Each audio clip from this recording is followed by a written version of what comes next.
UP ATS ने एक बार फिर देश की सुरक्षा के खिलाफ गहरी साजिश को नाकाम करते हुए वाराणसी से पाकिस्तानी जासूस को गिरफ्तार किया है। आरोपी का नाम तैफूल बताया गया है, जो लंबे समय से भारत के संवेदनशील इलाकों की जानकारी वाराणसी में रहकर पाकिस्तान तक पहुंचा रहा था। उसकी गिरफ्तारी से एक न केवल सुरक्षा एजेंसियों में सतर्कता बढ़ गई है, बल्कि स्थानीय लोगों में भी गहरा आक्रोश देखने को मिल रहा है। जैसे ही लोगों को इस बात की सूचना मिली कि वाराणसी के हनुमान फाटक से पाकिस्तानी जासूस तैफूल को पुलिस ने गिरफ्तार किया है, वैसे ही लोगों में बेहद आक्रोश देखने को मिला। गुरुवार की देर शाम जासूस तैफूल के पकड़े जाने के बाद से यह खबर शहर में आग की तरफ फैल गई, जिसके बाद शुक्रवार की सुबह स्थानीय लोग जासूस तैफूल के घर के पास इकट्ठा होने लगे। देखते ही देखते वहां भीड़ जमा हो गई। सभी लोगों ने अपने हाथों में पाक जासूस तैफूल का पोस्टर ले रखा था। इस दौरान स्थानीय लोगों ने पुरजोर विरोध जताया। पाकिस्तान मुर्दाबाद, पाकिस्तान होश में आओ के जमकर नारे लगे। इन नारों ने देश हित के लिए पूरे इलाके को झकझोर कर रख दिया। प्रदर्शनकारियों ने तैफूल का पोस्टर जलाकर अपना आक्रोश प्रकट किया और चेतावनी दी कि यदि पाकिस्तान अपनी हरकतों से बाज नहीं आया तो देश भर में और भी तीखा विरोध झेलना पड़ेगा। वहीं जब पत्रकारों ने तैफूल के घर वालों से बातचीत करने का प्रयास किया तो वो लोग उन्हें देखते ही घर के अंदर चले गए और घर का दरवाजा भी बंद कर लिया। इसके साथ ही मामले की गंभीरता और सुरक्षा के मद्देनजर मौके पर पुलिस बल भी तैनात रहा, ताकि स्थिति नियंत्रण में बनी रहे और किसी भी प्रकार की अप्रिय घटना ना घटित होने पाए। इसके अलावा जब मीडिया ने तैफूल के एक अन्य रिश्तेदार से बातचीत की तो उन्होंने बताया कि तैफूल मेरी बुआ का लड़का है, जो 6 साल से यहाँ पर आकर रह रहा था। हम लोग अपने काम में व्यस्त रहते थे। वो क्या करता था क्या नहीं, इतना नहीं पता। बस इतना पता है कि वह किसी के अंडर में फर्नीचर का काम करता था। हम लोगों को और इसके अलावा कुछ भी नहीं पता। हम लोगों से उसका कोई मतलब नहीं था। पुलिस आई, उनको लेकर गई, छानबीन की, बाकी हम लोगों को कोई जानकारी नहीं है। लड़का थे 6 साल से यहाँ आकर रहते थे। 6 साल से यहाँ से आकर रहते थे। दोतीपुरा के। हाँ, ननियार है। नहीं, हम लोगों को नहीं। हम लोग तो अपने खुदे काम धंधे में परेशान है। साड़ी का कारोबार मेरा है। वो अपना अकाउंट काम करते थे, वो फर्नीचर का अकाउंट किसी के अंडर में। क्या बोलते हैं तो फर्नीचर वाला, हमको तो वो जन का। हाँ, हाँ, नहीं, ये घर अलग वो है, मतलब कि 2 दादा थे, उनमें बंटवारा हुआ है। हाँ, हैं? ये बताए तो कि बुआ के लड़का थे। देखिए, हम लोगों को नहीं जानकारी।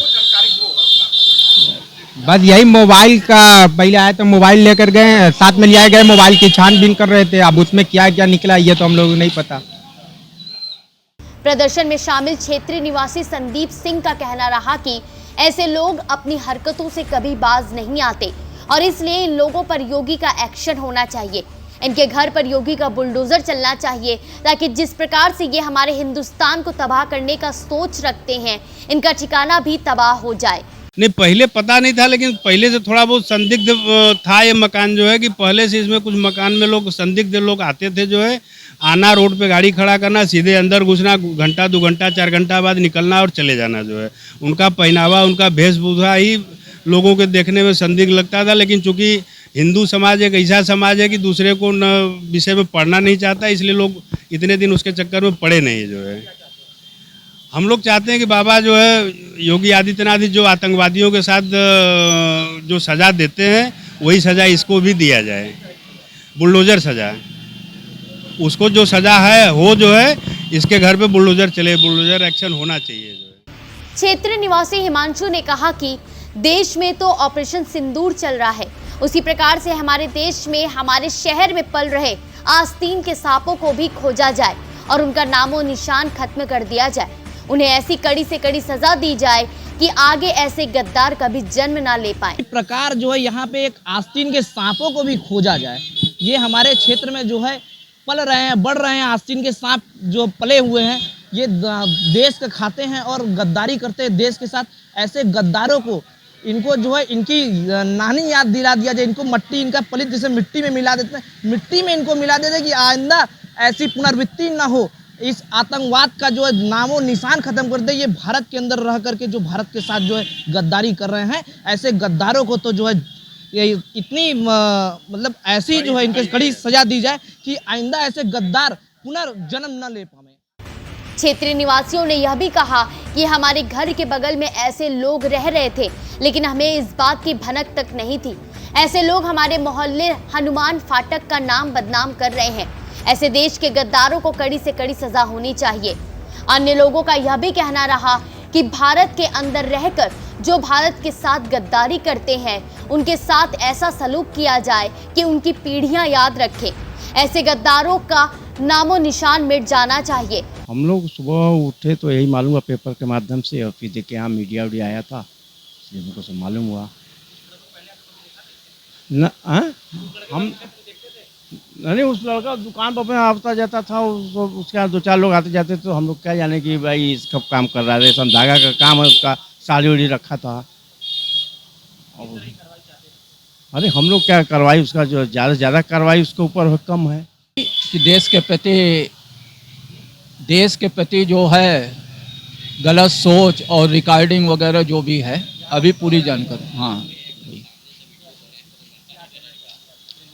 ऐसे लोग को सीधे चौराहे पर फांसी लगा देना चाहिए।